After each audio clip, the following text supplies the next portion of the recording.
Good morning. How's everyone doing? What a welcome after a couple days off. Hope everybody was enjoying all of the soccer, all of the Wimbledon. You and I color coordinated here today. Great minds think alike. Vinny Goodwill, Jason McCourty, Courtney Carden, Brooke Pryor. We've got Brian Windhorst here as well. So much soccer to get into on the way. But we start with our lead story. And stop me, guys, if you have heard this before. We are waiting on yet another LeBron James decision. The basketball world waits with bated breath to learn where he will play in year 24, and Philly remains a pretty intriguing destination. Sixers president Bob Myers was asked about what his pitch to LeBron would be. Here is what he said. If he was here, I'd say, I honestly believe this is your best chance to win.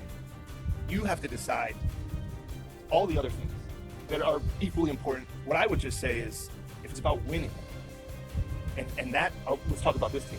You can win here in Philadelphia.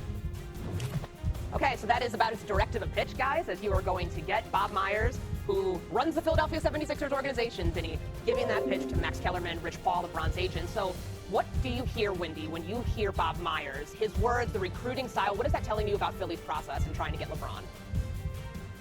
Well, it's more about the entire LeBron process than anything, because this is how the 76ers are getting to talk to LeBron. That was on Rich Paul and Max Kellerman's podcast, but it was essentially a meeting with LeBron James. That's how you talk to LeBron in 2026. In 2010, he had 3 days of meetings where everybody came to an office building in Cleveland in $10,000 suits, and Jay-Z came to pitch him. In 2014, Dan Gilbert his jet was being tracked as he tried for a clandestine meeting in South Florida.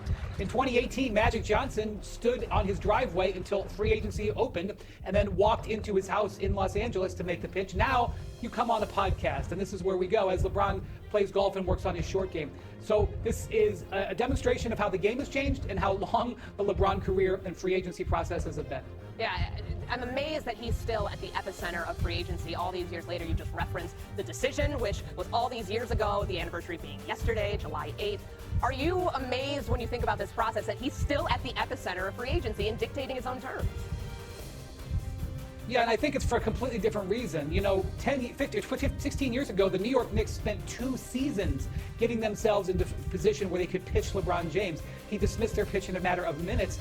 And then now, because he's willing to play for essentially next to the league minimum, any team has the option to go get him. So it's a completely different situation. Back then, there were just really a couple of teams he was considering. Now he could consider 10 teams, as Rich Paul outlined on another recent podcast interview. I don't think he's actually considering 10 teams, but the idea is that if somebody could get a player like LeBron's caliber for next to nothing in NBA dollars. And so while it is a repeating of LeBron being pitched, in some ways it's extraordinarily different and very unique.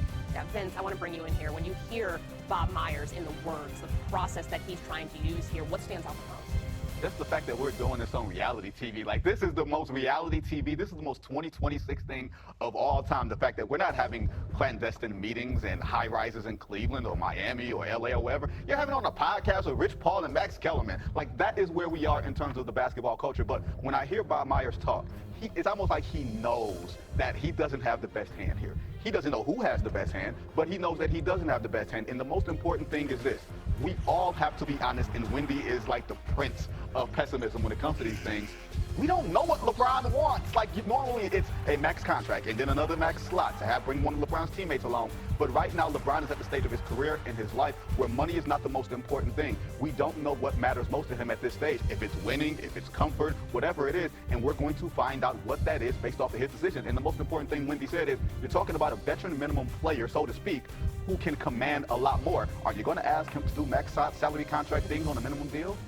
Yeah, it's a good point. Wendy, let's drill down here on Philly. What makes that the most attractive destination for him and the most attractive selling point from Bob Myers? I'm not going to make that case because I don't necessarily know if it is the most attractive, because you're making a basketball case, and what LeBron has said is it's a happiness case. Can he be happy living in Philly? But I will say the big factor here is Tyrese Maxey. I know that so much of the focus is on Jaylen Brown because that's how Philly got into this conversation. They traded for Jaylen Brown last week. But the reason I think he's seriously looking at Philadelphia is because of Tyrese Maxey, and that connection is with Clutch Sports, his agency, that he is basically a core a founder of alongside Rich Paul. It's the Tyrese Maxey connection that draws him in. That was the same thing with Anthony Davis that got Anthony Davis to the Lakers, and the reason that LeBron would have interest in playing with Anthony Davis if he were traded to the Golden State Warriors in the coming days. And this is not just a Clutch Sports thing. All of the top-level agencies will have their clients work together. But this is a Tyrese Maxey thing. You would really want Tyrese Maxey sitting next to Bob Myers making the pitch, and I'm sure he has. Yeah, and that's the interesting part here, because I think once the Jaylen Brown trade happened, we all thought that might have been the biggest selling point, but we can start connecting some dots here via agency and seeing what might be the best fit for LeBron James. Maybe it's in Philly. Maybe he will help them win their first world championship since 1983. Okay, more on this in a bit. Ball, you get in the mix, but box ball. Yeah, when you have the 4 boxes and you each person in a box and you kind of have to slap at the ball, almost like you're dribbling in basketball to get it away from people. We call that Foursquare. Yeah, that's Foursquare. Oh, well, you guys are much younger than we are. Yeah, that's a great game, though. That's an excellent selection. Yeah, well, that was it. At EVCO Radio, if you want to chime in on this, EVCO Radio, at Chris Canty 99, at Unsports ESPN, favorite recess game, because that's what we have today, our favorite recess games, without Smallsy here. CC, we heard there in the intro some of the sights and sounds around the conversation around LeBron James, and yesterday was the anniversary, 16 years of the decision, and he didn't make a second one yesterday at least. Before we dive into the sound, as we just sit here, it is July 9th, 2026. LeBron James is not, by basketball years, young, and yet the sports world is still waiting for his decision 20 plus years into his phenomenal NBA career. LeBron, in your mind, has an announced decision / hasn't made a decision because of?